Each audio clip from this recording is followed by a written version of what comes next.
it's Yasna. So for those of you who've been asking me the question, which comes a lot, which is, oh, I know all these belly dance different moves, and I want to now introduce them to my sword dance, or I wanted to know what kind of moves that I already know that are easy for me to use for sword dancing. Okay, so if you find yourself up to the point where you at least can balance your sword, and I have said this before, by the way, in previous videos, then it's time to use all the different basic beginner's moves that you know in your sword dancing, whether it's hip drops, hip kicks, simple shimmies, simple figure eights, you know, you name it. You guys just go ahead and practice with it, and whatever feels comfortable to you, then you're ready to use it for your sword dancing, okay? So one of the moves that I have been asked lately was, how can I use circles for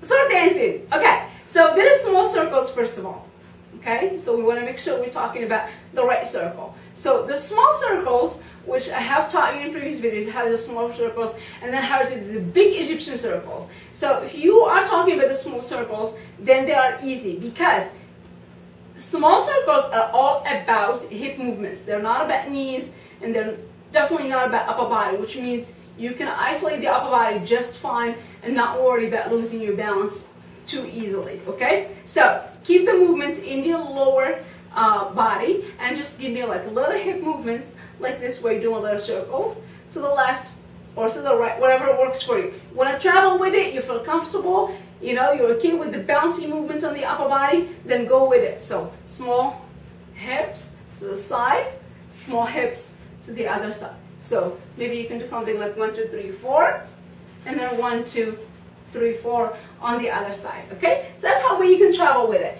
Now, if you're ready for the bigger circles, what you gotta do is, you gotta take a step with the left. If you're aiming to the left, okay, you open your arms, and then you cross your arms as you go back.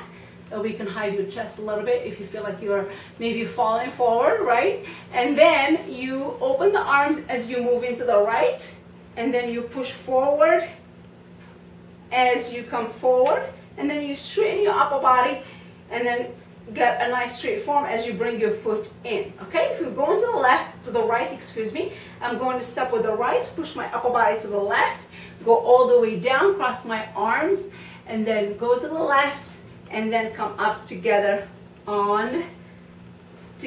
by bringing my left foot in. So if you're going to the left, basically, step to the left, go down, cross, slide your hip to the other side, and then bring your feet together. If you're going to the right, start with the right step, go all the way down, cross your arms, and then as you come up, bring your feet together. Okay, so that's our big circle. I went over this, by the way, in detail in previous videos, so it's not time now to go over it in detail.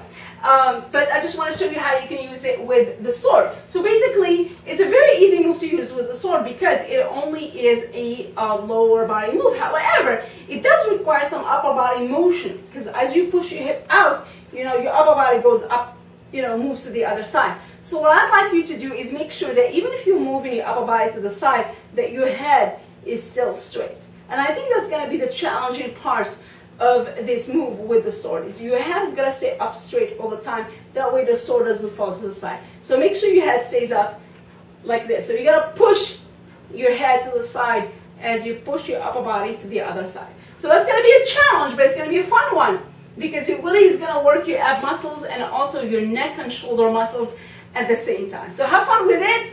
Practice it lots, and eventually you will get it. That was simply how to do small circles and big circles with sword dancing as you balance it on top of your head. So I'll see you guys in the next videos on freebellydanceclasses.com. Make sure you check him out. Bye.